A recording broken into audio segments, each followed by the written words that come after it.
Crossing the chasm toward resource-centric APIs. Designing resource-oriented APIs can be challenging, as the noun-centric /non-object-oriented style is a big paradigm shift from the way developers traditionally design procedural or object-oriented APIs in 4GL programming languages. The process involves analyzing the key elements of the system that clients need to interact with and exposing those as resources. One challenge API designers face when doing this is how to handle situations where the existing set of HTTP methods seems insufficient. For example, given an order resource, how do you handle an approval? Should you create an approval HTTP method? OD. Not if you want to be a good HTTP citizen, as clients or servers would never expect to deal with an approval method. There are a couple of different ways to address this scenario. Have the client do a put /patch against the resource and have approved equals true in. Include it as part of the payload. It could be either JSON or even a form URL encoded value passed in the query string. Patch http:/example.com/orders/1 approved equals true http:/1.1. Factor out approval as a separate resource and have the client post or put to it. Post http:/example.com/orders/1/approval http:/1.1. Hypermedia RMM Level 3.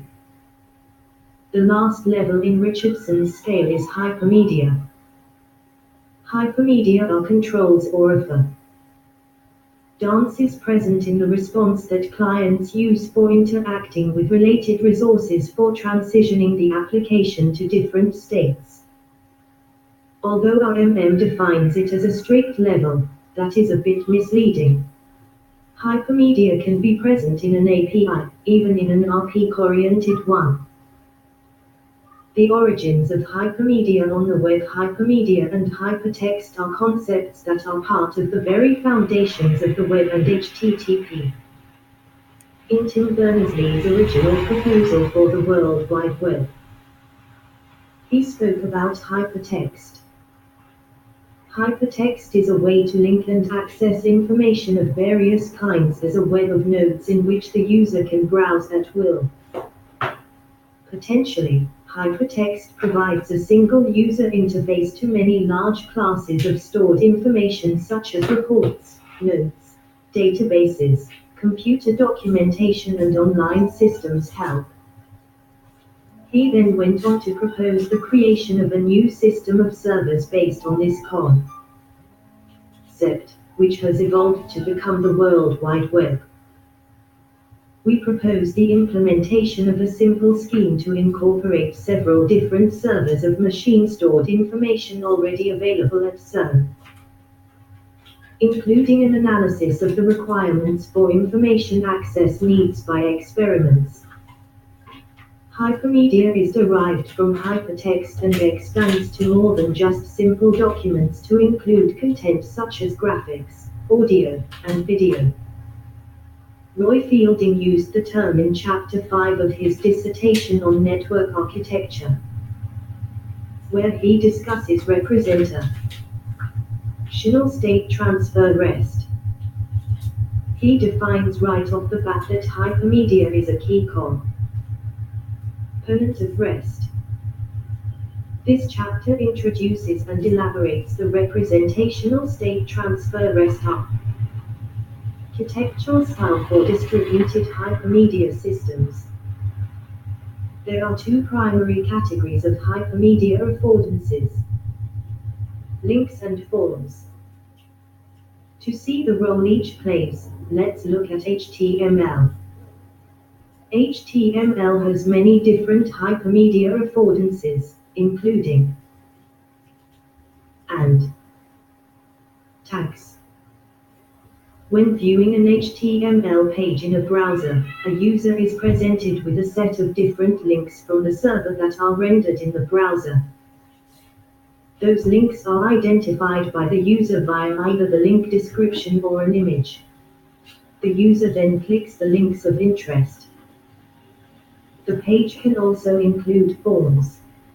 If a form is present, such as for creating an order, the user can fill out the form fields and click Submit. In either case, the user is able to navigate the system without any knowledge of the underlying UI. In the same way, a hypermedia API can be consumed by a non-browser client. Similar to the HTML example, the links and forms are present but can be rendered in different formats, including XML and JSON. For more on forms, see Hypermedia and Forms. On Code Better. A link in a Hypermedia API includes a minimum of 2 components. A URI to the related resource. A rel that identifies the relationship between the linked resource and the current resource. The rel and possibly other metadata is the identifier that the user agent cares about. The rel indicates how the resource to which the link points relates to the current source. Measuring hypermedia affordances with H-factors. Mike Amundsen has created a measurement called an H-factor designed to measure the level of hypermediacy support within a media type. H-factors are divided into 2 groups with their own factors. Link support. LE embedding links. LO outbound links. LT template queries. LN non-idempotent updates. LI idempotent updates. Control data support. CR control data for read requests. CU control data for update requests. CM control data for interface methods. CL control data for links. H-factors are a useful way to compare and contrast the different types of hypermedia APIs that exist. Returning to the order example, we can now see how hypermedia will play in. In each of the aforementioned scenarios, the client has complete knowledge of the UI space. In the hypermedia case, however, the client knows only about one root UI, which it goes to in order to discover the available resources in the system. This UI acts almost like a home page. In fact, it is a home resource. Get/home accept application /JSON. Profile equals http:/example.com/profile/orders. In this case, the client sends an accept header with an orders profile. http:/1.1200 OK content type application /JSON.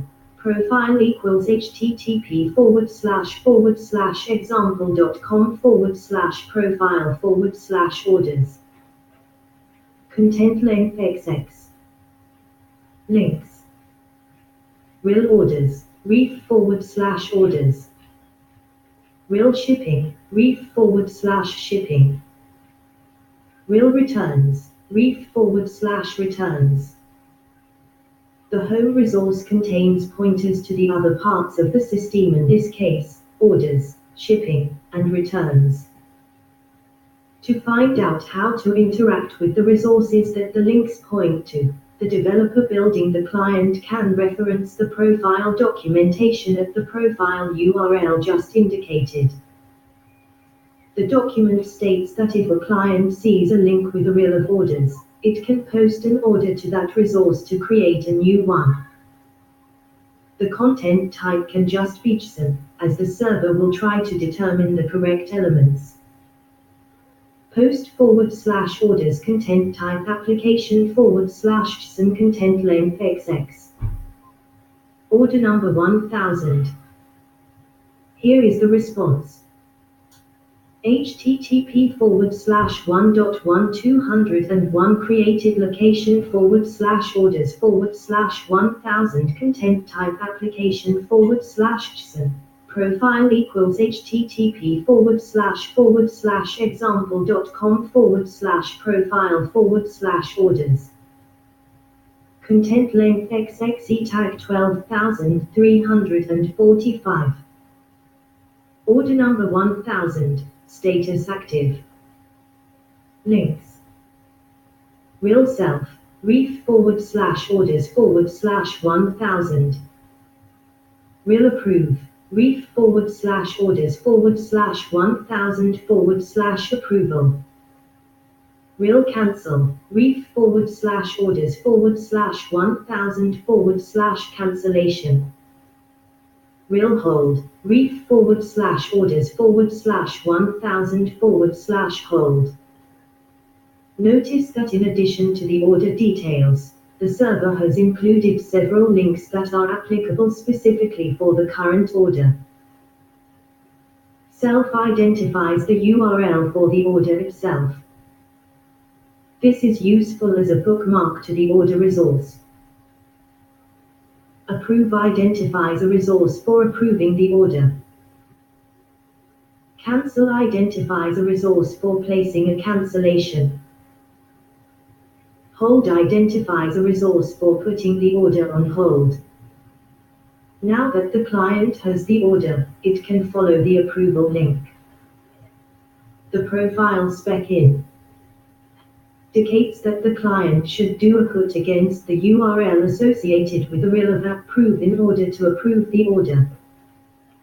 Put/orders/1000/approval content type application/JSON. The response will be identical to the level 2 response.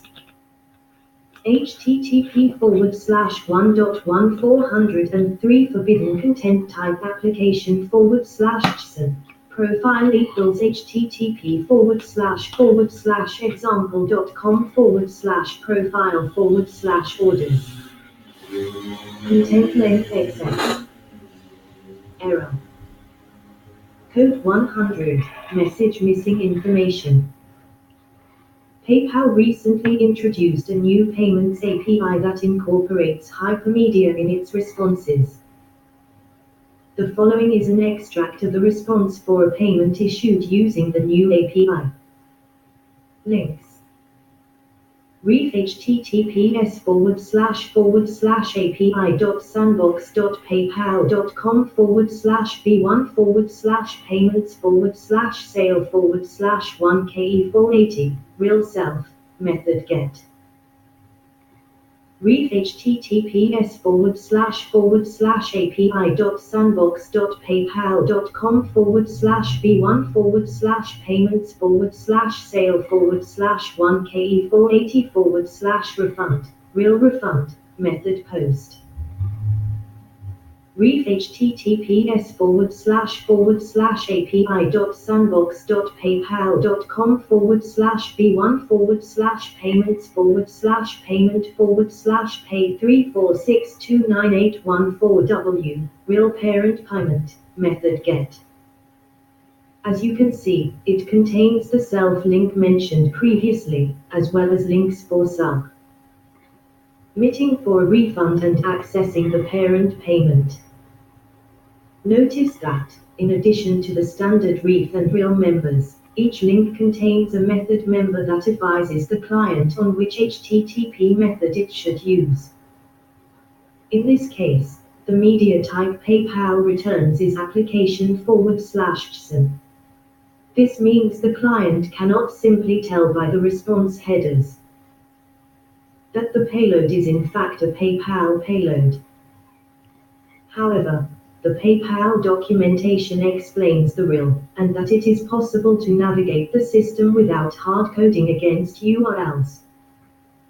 In each of the previous examples, hypermedia provides the benefit that the client has to know only a single root URL to access the API and get the initial response. From that point on, It follows its nose by navigating to whatever URLs the server serves up. The server is free to change those URLs and offer the client specifically targeted links without affecting other clients. As with all things, there are trade-offs. Implementing a hypermedia system is significantly more difficult, and is a mind shift. More moving parts are introduced into the system as part of the implementation. In addition, using hypermedia-based approaches for APIs is a young and evolving SCI. So you do have some of your work cut out for you. In many cases the trade-off is worth it, in particular if you are building an open system that needs to support many third-party clients. REST, or representational state transfer, is probably one of the most misunderstood terms in web API development today. Most people equate REST with anything that is easy to access over HTTP and forget about its constraints completely. The term's roots are from Roy Fielding's previously mentioned dissertation on network-based architecture. In it, Roy describes REST as an architectural style for distributed hypermedia systems. In other words, REST is not a technology, it is not a framework, and it is not a design pattern. It is a style. There is no one true way to do REST, and as a result, there are many flavors.